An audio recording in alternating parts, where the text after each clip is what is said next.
It's the Cannon Cruisers. I'm JD.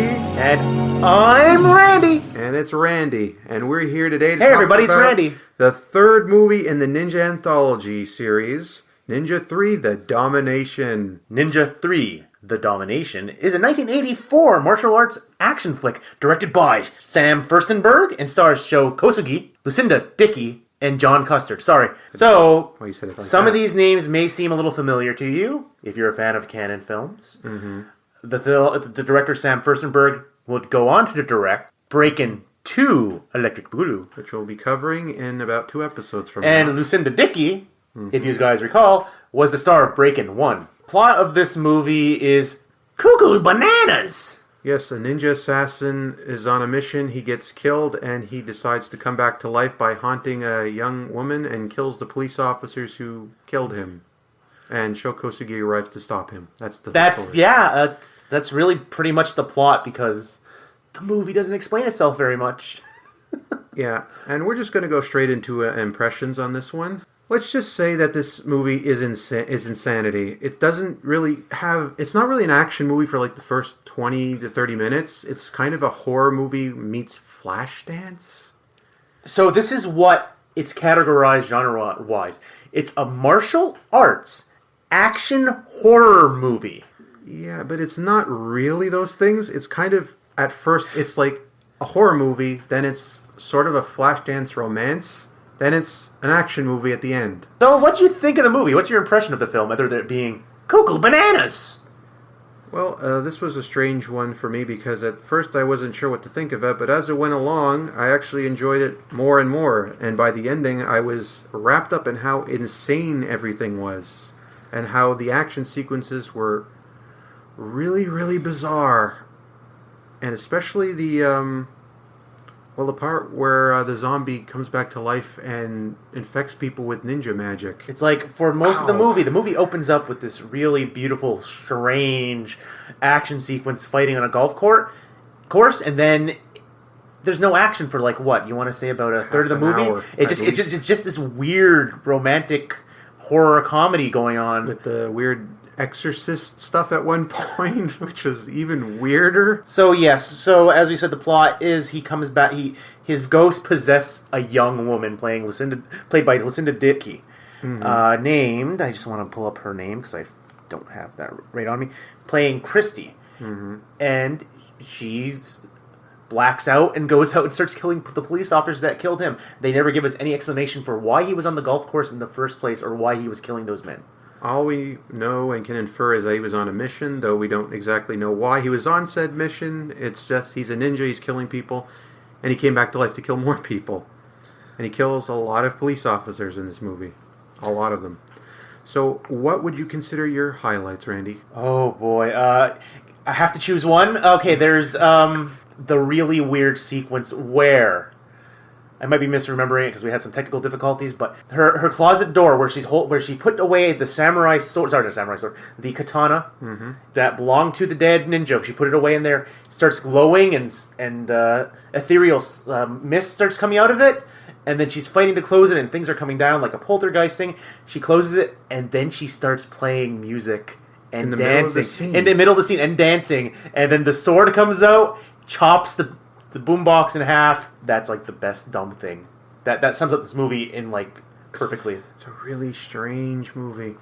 That's my highlight. That's amongst many highlights in this film. This is the highlight of its strangeness. Yes. Actually, I'll say my second one just because it's equally weird. She owns an arcade cabinet, and that plays into the story because at some point the arcade cabinet turns towards her, starts emitting light as if hypnotizing her, and then she heads out and kills somebody. Yeah.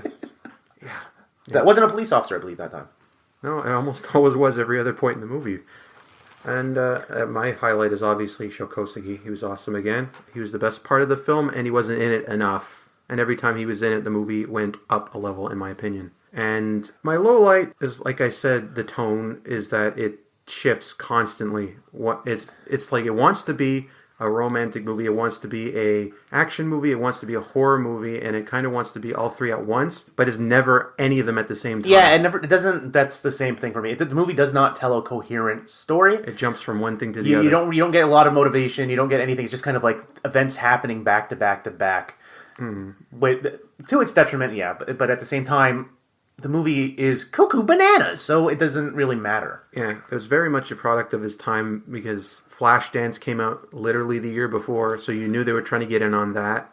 It's also right after Breaking came out, so obviously they were trying to get more dance and stuff in here, but it doesn't fit. You can really tell. It's like you can really tell though that this movie, in comparison to the other ones, maybe the first one, seemed to have had a lower budget. It's like it was shot differently. It just. Canon did something really strange a lot of the time where they would have a hit and then the sequel, instead of having an increased budget, would have a lower budget so they could make more money on it. They did it with the American Ninja series, and they seem to have done it here, and it didn't work out because this movie should have had a higher budget than it had, especially considering Revenge of the Ninja was such a big hit for them. So before we move on to our score, there's something I just want to bring up because I want to talk about this briefly. Mm-hmm. So, in the first movie, remember what I said? It's like this is almost like a family-friendly. It's like it's not overly bloody, not overly sexualized. It's just like there's violence. There's nothing. But in the second movie, not over. There's a lot more sex, a lot more violence, a lot more blood and gore. Much more of an '80s action movie.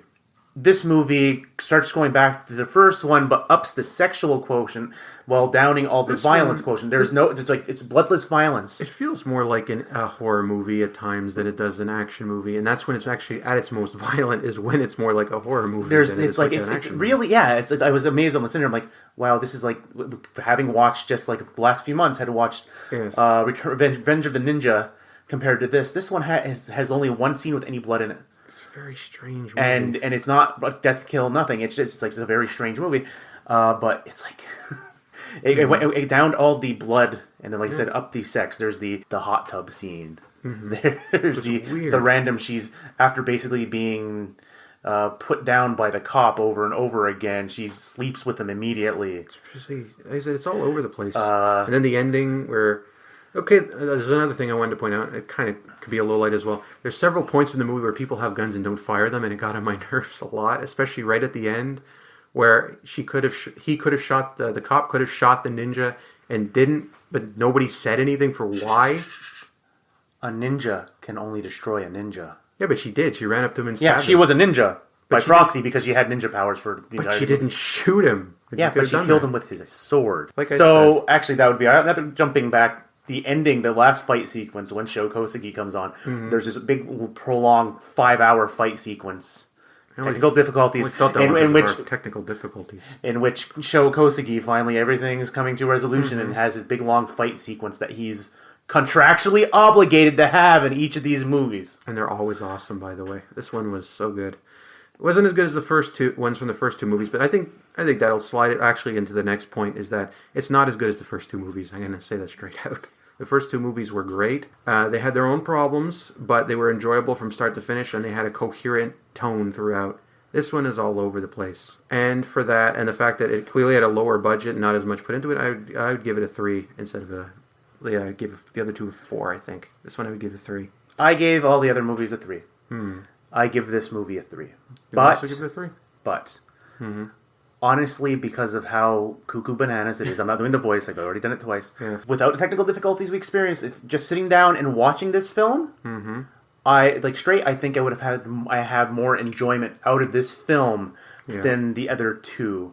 There's some distracting elements. This one here is just kind of like, what am I watching? This movie doesn't feel like the other movies. This isn't a ninja movie. This doesn't feel like it. This is not an action movie. It's a funny movie. It's really funny, really weird, and I would actually it's like this would be more closer to like a 3.5 on my scale. I like this a little bit more than the other two, just because of the insanity that is in there. You heard it here, folks. He likes Ninja 3 the best. Yeah, it's just a strange. It is a strange movie. Enjoyable film. Doing a callback to something we haven't done in a while. This is a Saturday afternoon film.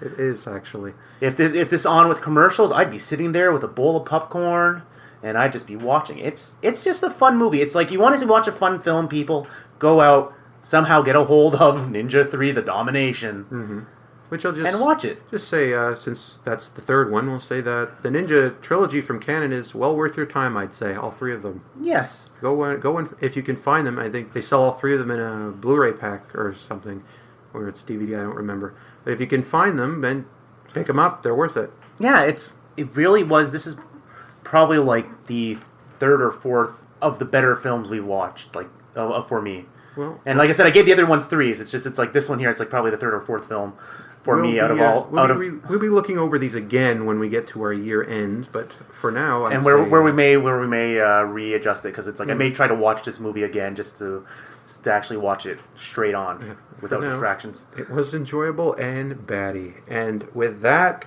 we're out, people, and we'll see you next time. Peace. Keep cruising that Canon catalog. And we'll see you next time.